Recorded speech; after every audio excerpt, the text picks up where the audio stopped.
عزیزان محترم، جیسا کہ آپ حضرات کو معلوم ہے کہ آج کا یہ پروگرام، یہ جلسہ سیرت النبی صلی اللہ علیہ وسلم کے عنوان پر ہے۔ میرے عزیزوں، میں آپ کے گاؤں کا ہوں۔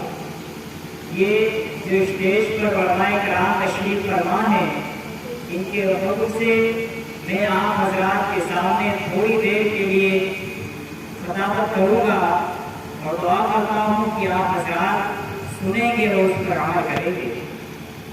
عزیزان ملت، حضور علیہ السلام کی سیرت بیان کرنے کے لیے میں کس زاویے کو چھیڑوں، کس پہلو کو تلاش کروں، کیونکہ حضور علیہ السلام کی سیرت بیان کرنا ایک احاطہ سمندر ہے جس میں اتنی گہرائی ہے کہ کوئی آدمی اس میں شناوری نہیں کر سکتا۔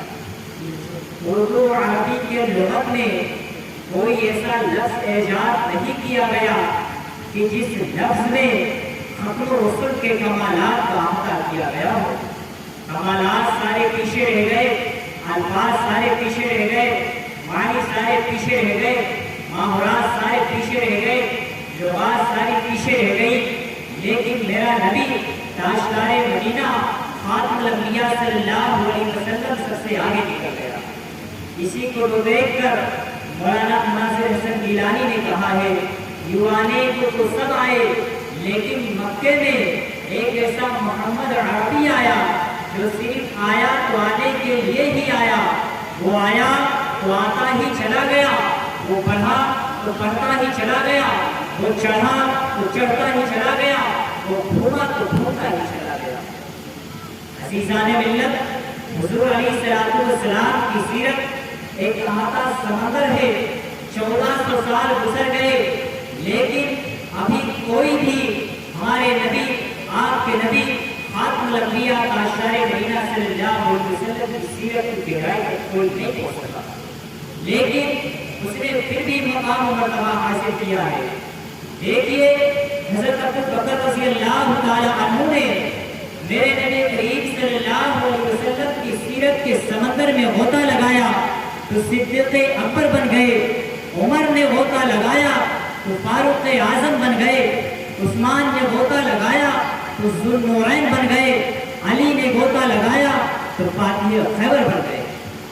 میرے عزیزوں، اسٹیج پر علماء کرام تشریف فرما ہیں جو باہر سے تشریف لائے ہیں، اس لیے میں تھوڑی دیر آپ کے سامنے گفتگو کروں گا۔ عزیزان ملت، اللہ رب العزت نے میرے نبی صلی اللہ علیہ وسلم کو فرمایا، وَرَفَعْنَا لَكَ ذِكْرَكَ، اے نبی میں نے تیرے ذکر کو اونچا کر دیا، اے نبی ہم نے تجھ کو بلند کر دیا، اے نبی ہم نے تجھے وہ مقام دیا، اے نبی تو اونچا ہی تھا اور جو تیرے ساتھ ملا ہم نے اس کو بھی اونچا کر دیا۔ دیکھیے، صدیق اکبر پہلے صرف صدیق، جب میرے نبی کے ساتھ ملے تو صدیق اکبر، علی پہلے صرف علی، جب میرے نبی کے ساتھ ملے تو فاتح خیبر، عثمان پہلے صرف عثمان، جب میرے نبی کے ساتھ ملے تو ذوالنورین، ابو ہریرہ صرف ابو ہریرہ، جب میرے نبی کے ساتھ ملے تو حفظ الحدیث بن گئے۔ عزیزان ملت، اللہ نے فرمایا، اے میرے حبیب تو اونچا ہی تھا، جو تیرے ساتھ ملا ہم نے اس کو بھی اونچا کر دیا، ہم نے اس کو بھی بلند کر دیا۔ اللہ نے فرمایا، وَرَفَعْنَا لَكَ ذِكْرَكَ، اے پیغمبر ہم نے تیرے ذکر کو بلند کر دیا۔ عزیزان ملت، اللہ رب العزت نے خاتم الانبیاء تاجدار مدینہ سرور کائنات صلی اللہ علیہ وسلم کو 4 بیٹیوں سے نوازا تھا، اور اللہ رب العزت نے پھر آپ صلی اللہ علیہ وسلم کو 3 بیٹوں سے نوازا۔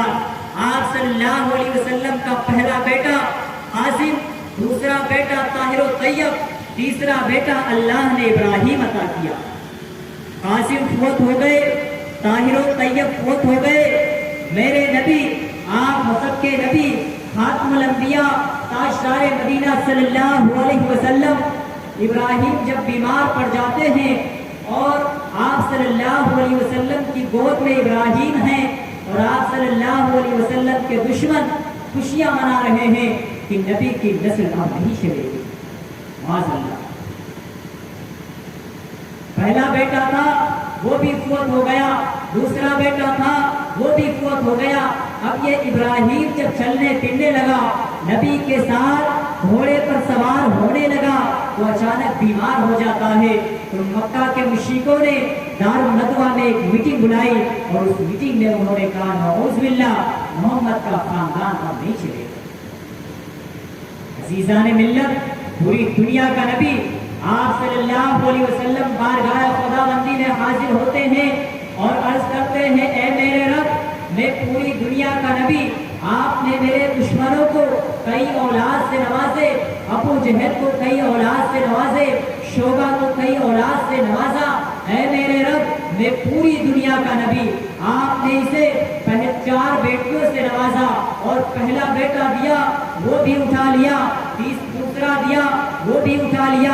اے میرے رب، یہ تیسرا بیٹا بیمار ہے جو کھٹا۔ آپ صلی اللہ علیہ وسلم کے آنکھوں سے آنسو ہیں میرے عزیزوں، اور کفار مکہ، مشرکین مکہ آپ صلی اللہ علیہ وسلم کی تیسرے بیٹے کی بیماری پر خوشیاں منا رہے ہیں۔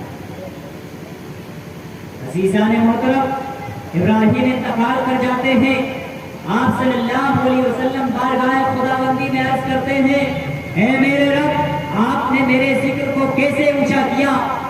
پہلا بیٹا دیا وہ بھی اٹھا لیا، دوسرا دیا وہ بھی اٹھا لیا، تیسرا دیا یہ بھی اٹھا لیا۔ تو رب ذوالجلال نے فرمایا جو قربان جاؤں اس نبی پر کہ جو فرش پر پریشان ہو تو اس کا خدا عرش پر سے تسلی دے۔ اللہ نے فرمایا اے میرے حبیب، میں نے تیرے ذکر کو اونچا کر دیا۔ آپ صلی اللہ علیہ وسلم نے فرمایا اے میرے رب، آپ نے میرے ذکر کو کیسے اونچا کیا؟ پہلا بیٹا دیا وہ بھی اٹھا لیا۔ میں پوری دنیا کا نبی ہوں، انسانوں کا نبی ہوں، جناتوں کا نبی ہوں، جانوروں کا نبی ہوں، پوری دنیا کا نبی ہوں۔ آپ نے اسے 4 بیٹیوں سے نوازا اور 3 بیٹوں سے نوازا، 3 بیٹوں سے نوازا وہ بھی لے لیا۔ اللہ نے فرمایا اے میرے حبیب، میں نے تیرے ذکر کو بلند کر دیا۔ آقا نے فرمایا او میرے رب، آپ نے میرے ذکر کو کیسے بلند کیا؟ اللہ نے فرمایا او میرے حبیب، ورفعنا لک ذکرک، جہاں کہیں میرا ذکر ہوگا وہاں تیرا ذکر ہوگا۔ اگر اذان میں میرا ذکر ہوگا تو بعد میں میرے حبیب تیرا ذکر ہوگا، اگر نماز میں میرا ذکر ہوگا تو بعد میں تیرا ذکر ہوگا، اگر قرآن میں پہلے میرا ذکر ہوگا تو بعد میں تیرا ذکر ہوگا۔ اے میرے حبیب، دنیا کے چپے چپے پر، کونے کونے میں جہاں کہیں بھی میرا ذکر ہوگا وہاں تیرا ذکر ہوگا۔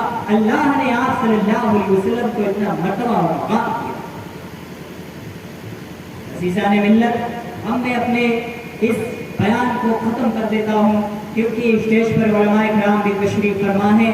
آپ حضرات ان حضرات کے بیان سے اپنے دلوں کو منور اور مجلہ کریں۔